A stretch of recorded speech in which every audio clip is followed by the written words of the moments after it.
Happy Easter Monday of the second week of Easter. Friends, we've come through the octave of Easter, this time of great rejoicing, and we enter in now to the rest of the days of the Easter season. I'm wearing a sweatshirt I like a great deal. I'll show you here. It says Old-Fashioned Devil Slayer, and it even has the collar printed right on it. It's kind of a fun story. It's not really my story, but one of my buddies from seminary was sitting on a plane with a stranger, and the person asked him if he had chosen Jesus Christ as his personal Lord and Savior, and my friend was not dressed as a priest at the moment. I wasn't wearing his collar and was a little apprehensive about what this very kind of bold and evangelical man might think of his priesthood, and so he said, well, actually, sir, I'm a Roman Catholic priest. And without missing a beat, the gentleman said, ooh, you're some kind of old-fashioned devil slayer. And my buddy said, yes, I am. So I told that story to some friends, actually some parishioners, and they got me this sweatshirt. So here I am wearing my old-fashioned devil slayer sweatshirt. A little bit of Easter rejoicing. Hope you're surviving the pandemic. I spent a little bit of time today watching a video of a hedgehog going through an obstacle course. So these are the times upon which we've fallen, the depths to which we've sunk. I did want to just say a few words about one of the mysteries, though, that we encounter in the Scriptures during this Easter season, and it's the appearances that Jesus makes after his resurrection, and the little glimpse they give us of what it means to be drawn into the resurrection. So the phrase that's often used is that after his resurrection, Jesus has a glorified body. Now, if anyone were to claim that they know really what that means in any full way, we just turn to St. Paul's wisdom, where he says, eye has not seen, ear has not heard, what God has ready for those who love them. So none of us can grasp really the fullness of resurrected glory.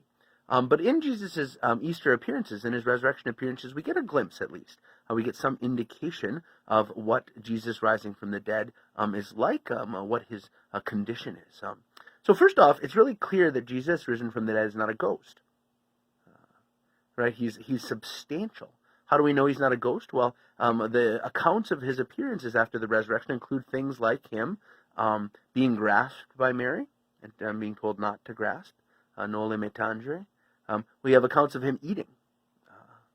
We have accounts of St. Thomas, but most famously perhaps, actually feeling the wounds in his hands, placing his hand in the wound in his side. And so Jesus is clearly in some glorious and mysterious way physical. He's tangible. He's present. And he's not a ghost. At the same time, it's really clear that Jesus, risen from the dead, isn't restricted, isn't limited by the normal restrictions of this mortal world. He kind of appears and disappears. He passes through doorways and walls. He's not immediately recognized by the disciples on the road to Emmaus or by St. Mary Magdalene. And so his physicalness, his bodiliness, is no longer restricted or limited. Perhaps this all comes to its most intense kind of concentration in the fact that he has those wounds.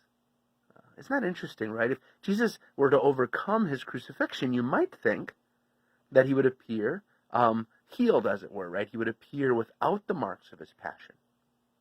And yet the little bit of description that we're given in the gospel accounts suggests not that he's gory, not that he has the appearance of some gory ghost, in the throes of his death agony, but that the wounds on his hands and in his side are still visible.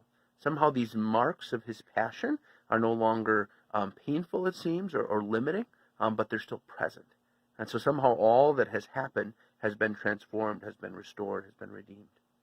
When we attend to the Scriptures, all the prophecies, the promises made about the resurrection and the language of Jesus and of the New Testament and of the book of Revelation, we hear of a new heaven and a new earth. So we have some mysterious sense that all creation, all reality is restored and redeemed. It's not just our souls, it's not just our minds, it's not just something kind of spiritual and tangible, but somehow our very being, the whole human person, and even this whole created world is healed, restored, and renewed in the resurrection.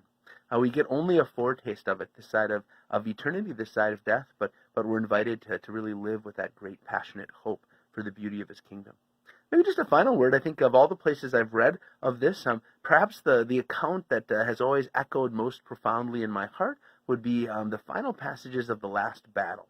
in the Chronicles of Narnia. So I really believe those books are a powerful attempt to articulate Christian truth, and they're certainly fantasy stories, but they capture a lot of those dynamics of grace. And so if you haven't read that before, I'd encourage you to read the Chronicles of Narnia. But the last passages there from the book The Last Battle, I think, capture some, in some fictional way, some glimpse of what it means for this new heaven and new earth. And it's Jesus' resurrection, his glorified body, that gives us a hint of what is in store for us. So we live in this great hope, brothers and sisters, even in this time of difficulty and crisis. Know my continued prayers for you. Please keep praying for me. God bless.